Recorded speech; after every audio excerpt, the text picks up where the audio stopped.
Well, it appears cycling is under attack. And who is it that's really coming in here to attack us cyclists and our human-powered vehicle, the bicycle?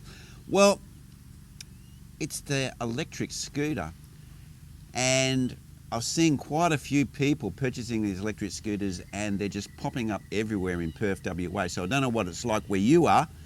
You can give us that feedback, but these things are becoming extremely popular. So let's roll that intro and let's discuss why are these electric scooters really invading and taking over from commuting and basically round the corner transport that bicycles have been used for in the past.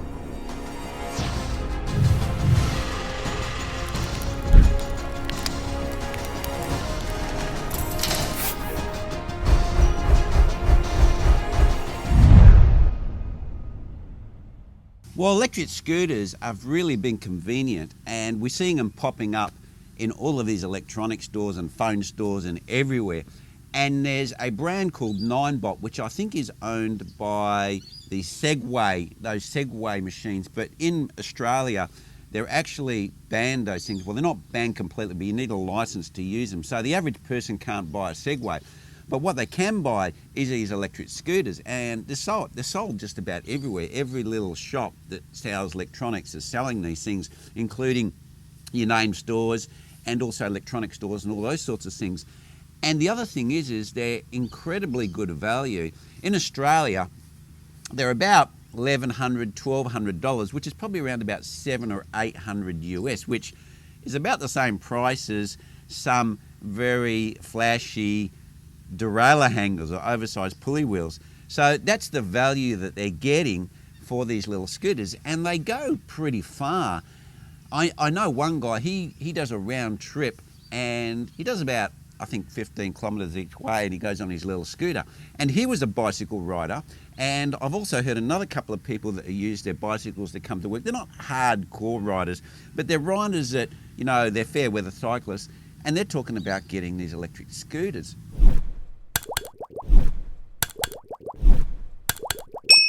So why are people jumping off their bikes, which they're using for commuting and getting around or going up the corner shop, and jumping on these scooters? Well, people these days are pretty lazy, as we know, and we have a very sedimentary lifestyle, and people are not as trim as they should be.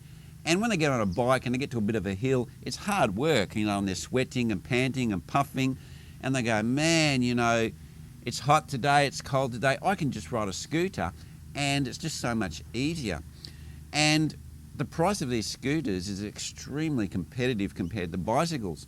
So they're going, well, that sounds like a good option, so I think I might get one of those scooters. And I've had a little bit of a ride on them, and yeah, they're pretty convenient, and they're actually smaller and easier to carry on transports like trains and things like that. So you don't have such a big vehicle to push around when you're going up and down escalators or an elevator, or even getting on the train. They don't take up as much space. They're a lot more convenient.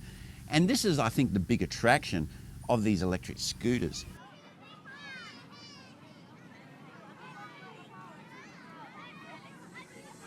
Now, the other big issue, which we've been talking about for some time, is the fact that the bicycle industry is getting a little bit greedy on their pricing. And we've seen that in recent times, and we've got this virus bubble at the moment, and everyone's been buying bicycles. So its demand is really high, but it's an artificial demand, and the bicycle companies, I think, are really taking a big advantage of this, and the prices are insane. I just watched a video by GC Performance, and they had a S-Works there, and they want 15,000 US for it. I mean, okay, it had some nice fancy paint on it and a few little nice things on it, but that's insane money. When you actually look at it, these scooters, you can buy a scooter for, like, you know, $800 US, under $1,000 US, and you ride it, and if it breaks down or something goes wrong, you can buy another one. In fact, you can buy a number of them for the price of a reasonable price bicycle. So they're extremely competitive on price, and they go like 25 to 30 kilometres an hour, which is the same that most people commute on, you know, if they're riding by themselves, because these people aren't hardcore cyclists. And this is where the bicycle industry is getting undermined, because if you want to go and buy an electric bike, those things are expensive. Most of the ones that are commercially branded, around about, in Australia, they're around about between 4,000 and 5,000 Aussie. So I'd say that'd probably be maybe 3,000 and something US. And that's like 3 times the price of these scooters. And they go the same speed. You don't go any faster because we're following the European laws here, which limits those electric bikes to 25 kilometres an hour.